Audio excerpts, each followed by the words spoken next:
বাংলাদেশে এত বছর হয়ে গেল ভাষা আন্দোলনে, আমরা আদালতে আজ পর্যন্ত প্রধান ভাষা হিসাবে ব্যবহার করতে পারছি, এটা ব্যর্থতা। সেই ভাষাকে আমরা আজকে দূরে ঠেলে দিয়েছি। আজ পর্যন্ত বাংলাদেশে একটা ভাষা নীতি হয়নি। প্রথমে আমি ভাষা শহীদদের প্রতি শ্রদ্ধা জানিয়ে দুইটি কথা বলি। আমরা জানি যে ভাষা আন্দোলনের প্রায় ৭০ বছর পার করেছে আমরা ইতিমধ্যে। আমাদের স্বাধীনতা মুক্তিযুদ্ধেরও সময় আমরা পার করেছি প্রায় ৫০-এর উপরে। কিন্তু আমরা লক্ষ্য করছি যে আমাদের কাঙ্ক্ষিত যে বাংলা ভাষা, সেটা কিন্তু এখনও আমাদের রাষ্ট্রের সর্বক্ষেত্রে, সরকারি পর্যায়ে, আমাদের জনজীবনে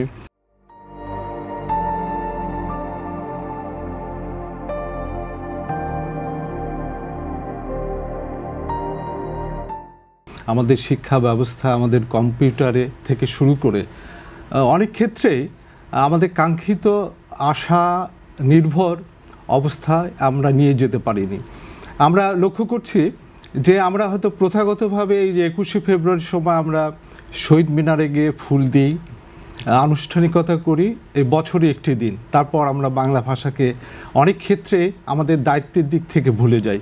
আমি একটু উদাহরণ দিতে চাই, সেটা হচ্ছে এই যে আমাদের দেশে বাংলা ভাষা যে কতটা অবহেলার মধ্যে আমরা নিয়ে গেছি, সেটা একটা উদাহরণ দিলে বোঝা যায়। সেটা হলো, পৃথিবীর সব দেশেই একটা জাতীয় ভাষা নীতি আছে, কিন্তু আমাদের দেশ ভাষা আন্দোলনের মধ্য দিয়ে তৈরি হলো এবং ভাষা আন্দোলনকে ভিত্তি করে আমাদের মুক্তিযুদ্ধের বিকাশ হলো, আমাদের জনজীবনের বিকাশ হলো, জনসংগ্রামের বিকাশ হলো, কিন্তু সেই ভাষাকে আমরা আজকে দূরে ঠেলে দিয়েছি। আজ পর্যন্ত বাংলাদেশে একটা ভাষা নীতি হয়নি।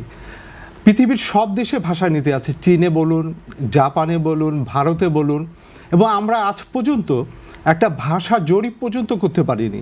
ভাষা জরিপ মানে হচ্ছে এই যে আমাদের বাংলা ভাষাটা কি পরিস্থিতির মধ্য দিয়ে এগুচ্ছে, আমাদের মানুষ বাংলা ভাষাটাকে কিভাবে ব্যবহার করছে, আপনার শিক্ষা ব্যবস্থায়, প্রশাসনে, গণমাধ্যমে এবং সব ক্ষেত্রে। সেটা আমরা যদি জরিপ করতাম তাহলে বুঝতে পারতাম। আমরা যদি ভারতের কথা এখানে টেনে আনি, পাশের দেশ ভারত, সেই উড়িষ্যাও প্রাদেশিকভাবে সেই উড়িষ্যা ভাষাটা কীরকমভাবে ব্যবহার হয় ১০ বছর পর পর সেখানে একটা জরিপ হয়। কিন্তু আমরা কি দেখেছি আমাদের অভিজ্ঞতায় এই ৫৪ বছর স্বাধীনতার পর আমাদের একটা ভাষা জরিপ হয়নি, একটা ভাষা নীতি হয়নি। আমরা যদি একটা ভাষা নীতি পেতাম তাহলে বুঝতে পারতাম যে বাংলা ভাষাটা শিক্ষা ব্যবস্থা কিভাবে ব্যবহার হবে, কম্পিউটারে কিভাবে ব্যবহার হবে, সরকারি পর্যায়ে কিভাবে ব্যবহার হবে।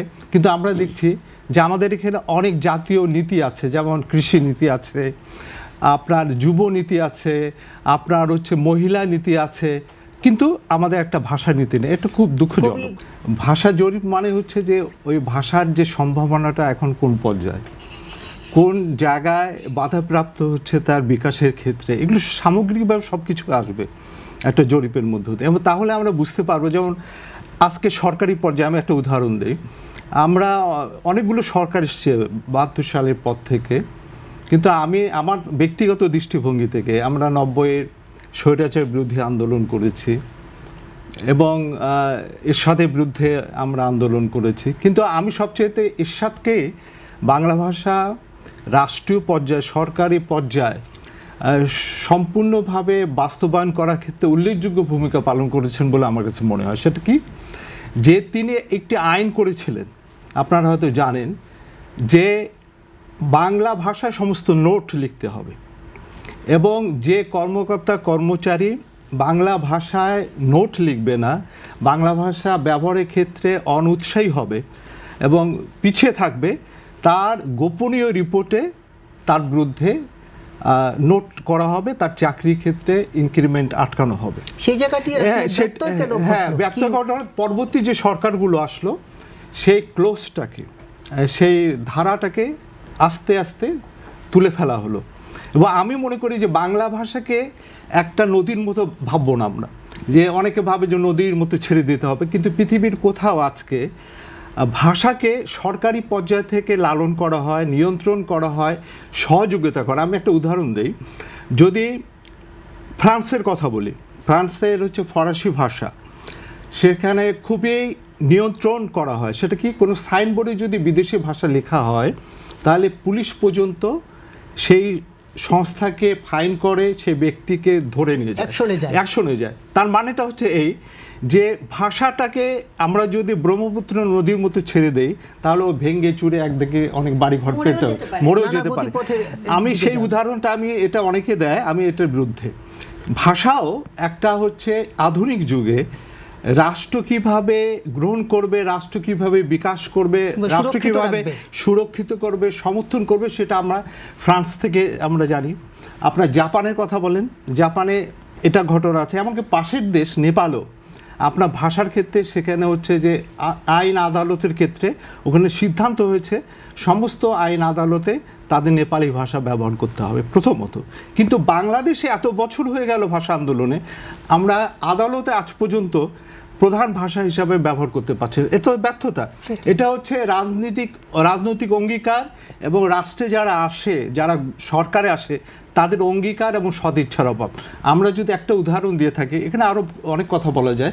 যেমন এখানে বাংলা একাডেমি আছে, ভাষা ইনস্টিটিউট আছে। আমরা জানি যে বাংলা একাডেমির যখন গোড়াপত্তন হয়, তখন প্রধান উদ্দেশ্য ছিল, ডক্টর মোহাম্মদ শহীদুল্লাহ লিখেছেন যে বাংলা ভাষাটা সর্বস্তরের জন্য বিকশিত করা যায়, সেটা হচ্ছে প্রধান কাজ হচ্ছে বাংলা একাডেমি।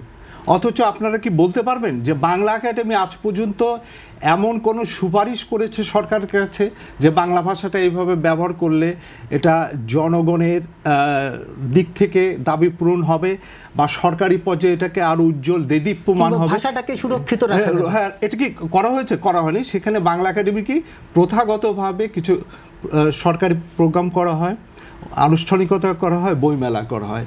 তারপর ভাষা ইনস্টিটিউট রয়েছে, এটা হচ্ছে 2010 সালে হয়েছে। সেখানে কি কোনো সুপারিশ আছে যে জাতীয় সংসদকে আমরা বলবো যে ভাষা ইনস্টিটিউট থেকে আপনারা বাংলা ভাষার ব্যাপারে সরকারি পর্যায়ে এই রকম উদ্যোগ নিন, তাহলে বাংলা ভাষা আরও দেদীপ্যমান হবে, আরও বিকশিত হবে?